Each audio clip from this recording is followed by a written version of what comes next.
দেখ, সরস্বতী পুজো জিনিসটা কিন্তু আমার একদম পছন্দ না।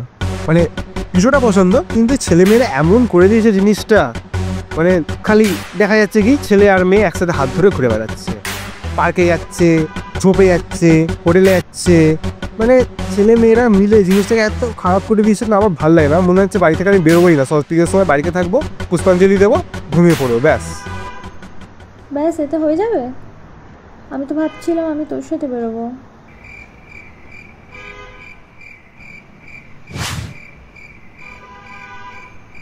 মানে অতটাও খারাপ লাগে না আমার সরস্বতী পুজোটাকে।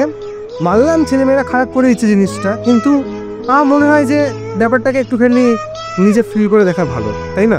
মানে নিজে থেকে যদি আমি ব্যাপারটাকে ফিল করে দেখতে পারতাম, নিজে এক্সপিরিয়েন্স করে দেখতে পারতাম, হ্যাঁ মানে মানে মনে হয় না ব্যাপারটা অতটা খারাপ হবে, তাই না? মানে ছেলেমেয়েরা, হ্যাঁ মানে ছেলেমেয়েরা করে বলেই যে খারাপ হয়ে যাচ্ছে এটা নয়, কিন্তু বাড়িতে বসে থাকাটা ঠিক নয় না পুজোর সময়, কারণ সরস্বতী ঠাকুর তো আমাকে তাহলে পাপও দিতে পারে। তো আমি ভাবছিলাম যে বেরোনো যেতেই পারে, ঠিক আছে বলিস, পাকা থাকলে আমি তো আছি। কিন্তু আমি তো বেরোবো না এখন আর, ঠিক আছে বাই। ফালতু যত সব।